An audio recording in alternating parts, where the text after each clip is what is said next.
monte desses, no meio da natureza,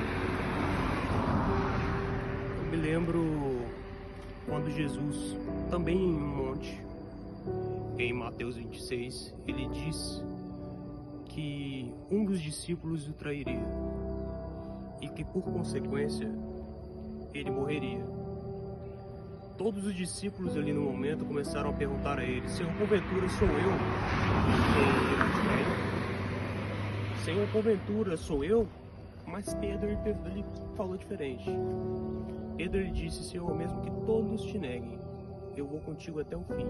Se for preciso, eu morrerei por ti.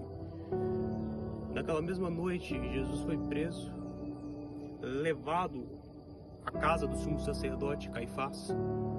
E Pedro, se chegando próximo a uma fogueira que estava no pátio da casa do sumo sacerdote, as pessoas começaram a reconhecê-lo e disseram: Tu se parece com um deles, tu é um deles. E ele disse: Digo que não o conheço. E ele disse: Outras pessoas começaram a reconhecê-lo novamente, dizendo: Tu se parece com um deles, tu falas como um deles. E ele disse: Digo que não o conheço. Na terceira vez, uma mulher o reconheceu e disse: Tu falas como um deles, tu é um deles. Então a Bíblia diz que ele começou a praguejar. Numa interpretação mais correta do grego, diz que ele começou a dizer impropérios, ou seja, ele começou a mandar palavrões. Naquela hora, o olhar de Pedro se cruza com o olhar de Cristo, que estava dentro da casa do sumo sacerdote. E Pedro, ele sai para chorar. Imagina a situação de Pedro nessa hora, desesperado. Tudo na vida dele havia acabado. Jesus, quando conheceu, disse a ele: Não serás mais pescador de peixes, mas eu vos farei pescador de homens. Na cabeça de Pedro, tudo havia acabado, por causa do erro que ele cometeu. Jesus foi condenado, foi crucificado, morto. No terceiro dia, Maria foi ao sepulcro e um anjo aparece a ela e diz: Por que procuras um vivo dentre os mortos? Diz aos discípulos, mas diz também a Pedro. Mas Pedro não era um dos 12?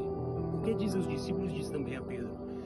Ele quis dizer: diz aos discípulos e diz também àquele que acha que por causa de seu erro não é mais um discípulo, que o mestre tem encontro com ele em Galileia.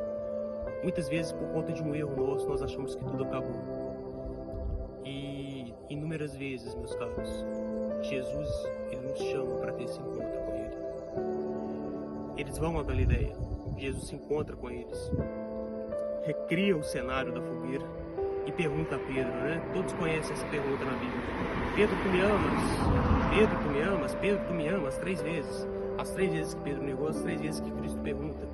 Porém, no grego koiné, que é o grego que a Bíblia foi escrito, diferente do grego demotique, que é o grego falado hoje na Grécia, a pergunta que Jesus utilizou a Pedro foi: Shimon Barioná, agapas-me.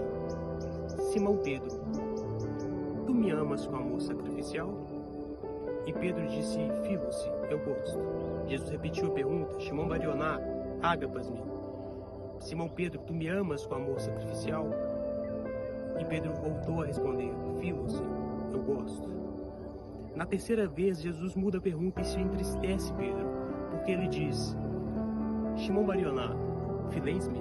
Simão Pedro, você gosta de mim? E Pedro, ele entristecido, responde a Jesus: Senhor, tu sabes de todas as coisas. Tu sabes que eu te amo? Filo-se. Ou seja, vamos prestar mais atenção nessa parte que Pedro ele diz: Tu sabes de todas as coisas. Tu sabes que por mais que eu queira acertar, eu erre. Com a melhor das intenções, eu falhe.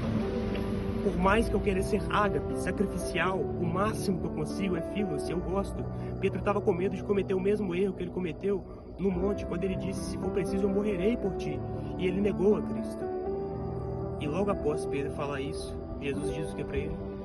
Apacenta as minhas ovelhas, Pedro. O meu propósito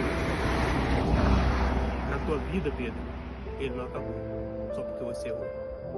Muitas vezes a gente acha, por causa de um erro nosso, tudo que Deus prometeu para nós, tudo que a gente construiu, todo o projeto de Cristo para nós acabou por causa de um erro.